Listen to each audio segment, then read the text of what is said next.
Imagine stepping into a time machine, setting the dial to the 16th century, and landing right in the heart of the mighty Aztec Empire. The air is thick with anticipation, the roar of a massive crowd echoes around you, and in the center of it all, a game is being played. But this isn't just any game. This is Ullamaliztli, a sport so intense, so sacred, and so brutal, it would leave the newly arrived Spanish conquistadors utterly horrified. Today we're uncovering the story of the ancient ball game that was much more than just a sport. It was a matter of life and death. When Hernan Cortes and his men marched into the magnificent city of Tenochtitlan, they were awestruck by its scale and sophistication. They saw floating gardens, towering pyramids, and bustling marketplaces. But amidst all this splendor, they witnessed something that deeply disturbed them, a ritualistic ball game played on a long, narrow court with stone walls. The Spanish were familiar with games, of course, but they had never seen anything like this.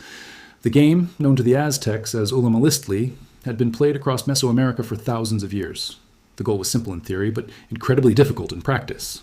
Two teams faced off, trying to hit a solid, heavy rubber ball, weighing up to 9 pounds, through a small stone hoop mounted high on the wall of the court.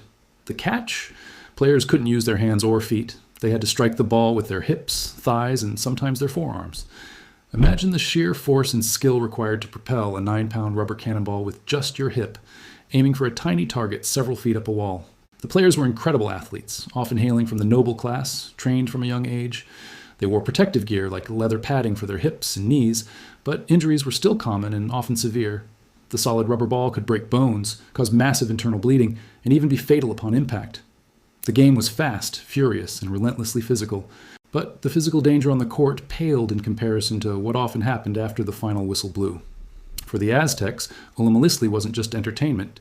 It was a deeply religious and political event. The ball court was a sacred space, a portal between the mortal world and the realm of the gods. The game itself was a reenactment of cosmic battles from their mythology, a struggle between light and darkness, day and night. The movement of the ball symbolized the movement of the sun, moon, and stars across the sky. Winning wasn't just about glory, it was about maintaining cosmic balance. And this is where the story takes its darkest turn, the part that so shocked the Spanish observers. Major games, especially those with high religious significance, often concluded with human sacrifice. While historians still debate the exact details, whether it was the winning captain, the losing captain, or perhaps the entire losing team, the evidence is clear. The ultimate price was paid on the sacrificial altar. To the Aztecs, this was the highest honor one could achieve. To be sacrificed to the gods was to ensure the continued existence of the universe, to feed the deities with the most precious gift of all, human life. It was a glorious death, not a punishment. You can imagine the Spanish reaction. Coming from a 16th century Catholic European culture, this was beyond comprehension. To them, the game was diabolical, a pagan ritual of the most barbaric kind. They saw the courts as unholy places, and the game itself as a work of the devil. The combination of a sport they couldn't understand with the ritual of a human sacrifice confirmed their belief that they were in a land of savages that needed to be conquered and converted. In their eyes, it was their divine duty to stamp out such practices. So, what happened to Ullamaliztli? As the Spanish Empire tightened its grip on the Americas, they systematically dismantled Aztec culture. They tore down the temples, burned the sacred texts, and of course, banned the ball game. The courts, once the vibrant heart of the community, were destroyed or left to crumble into ruin. For centuries, the great game of Mesoamerica was all but lost, surviving only in stone carvings, ancient codices, and the horrified accounts of the Spanish conquerors. But the spirit of the game never truly died. Today, in parts of Mexico, a modern version of the game, called Ulama, is still played. Communities are working hard to revive this ancient tradition, rebuilding courts and teaching new generations the skills of their ancestors. While the brutal ritualistic elements are thankfully a thing of the past, the game itself lives on as a powerful link to a lost world. It's a testament to cultural resilience, a living piece of history that survived against all odds. Watching a game of Ulama today is like watching a ghost come to life. You can feel the echoes of the past in the thud of the rubber ball against a player's hip, and see the shadows of ancient warriors in the athletes' graceful, powerful movements.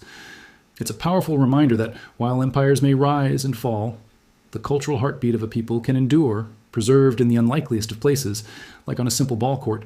The story of Ullamaliztli is a fascinating and complex window into the Aztec worldview. It was a sport, a spectacle, a political statement, and a sacred ritual all rolled into one. It shows us a culture that saw life, death, and the divine as being woven together in every aspect of their world, even in a game. And it stands as a stark reminder of the profound cultural clash that occurred when two worlds, the old and the new, collided with devastating consequences in 16th century Mexico. If you found this story as fascinating as I do, please hit that like button and subscribe for more deep dives into the hidden corners of history. And don't forget to ring the notification bell so you won't miss our next adventure.